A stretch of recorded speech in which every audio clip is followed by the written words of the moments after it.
Oh men, yung pinapangarap natin na Your sasakyan half a men. $1 million interior.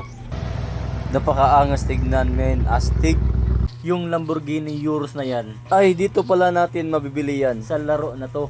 Naabot natin yung pangarap na tong sasakyan natin men. Na hindi natin inaasahan sa ganitong edad natin. Nakabili tayo ng Lamborghini Urus. Astig nga 'di ba? Pero sa laro nga lang. Ito na mga men, samahan nyo ako papuntang garage natin. Men, bago natin yan sasakyan men, tignan muna natin kung gaano kaganda men. Ito na mga men.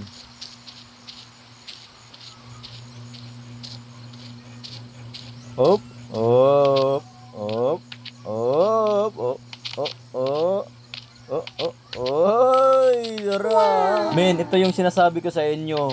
Yung Lamborghini natin na Urus ay nasa loob ng garage natin. Pagkakaalam ko ay ang presyo na ito aabot ng $10 million nga lang naman.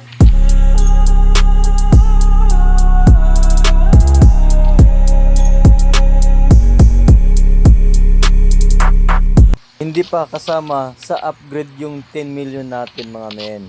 So ano na mga men, i-test drive na natin to at pakinggan nyo ang tunog nito men. Napakalambing at napakaganda ng tunog nito. Wait lang mga men, parang nag-iba yung tunog nito ah. Ulit nga.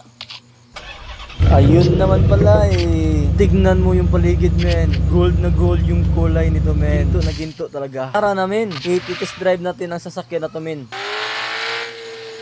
Napakasarap pakinggan men. Yung tunog nito men. Ay busing. Anong ginagawa mo dito men? Lang nga, samahan lang kita.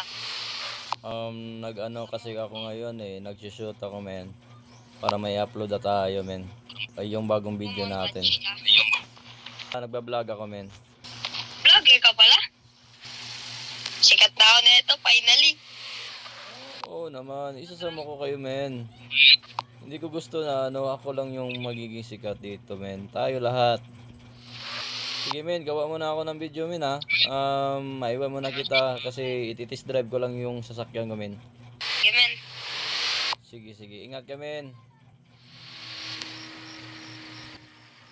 Tara na mga men, i-test drive na natin to. Huwag na natin to patagalan pa. Kung nakikita niyo sa likod mga men, may apat to na tambutso. Ay, mas lalong lumakas men. At yung takbo niya men, aabot sa 320 kph men. Napakalakas di ba? Mas mabilis sa kaunti sa eroplano men.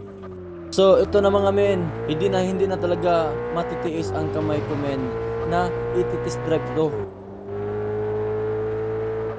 Hindi pa yan nakaturbo men, pero tignan mo yung takbo niya men, umabot na sa 200 men. Kaya mga men, sinadya ko to binili para hindi makahabol yung mga kriminal dito men. Napakarami kasi ang mga kriminal dito men. Kita nyo yung kanina men, umabot siya ng 320 kph men. So, yung pati yung brake na to men, upgrade natin to men. Kaya tignan nyo yung brake na to men, napakaangas at napakalakas ng brake niya men.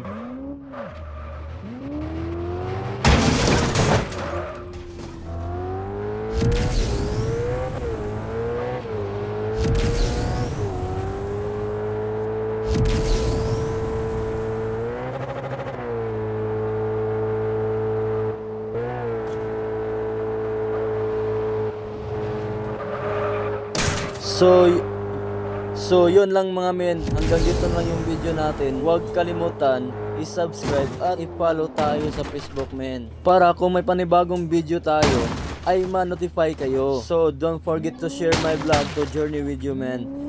So thanks for watching and see you next time. Bye bye.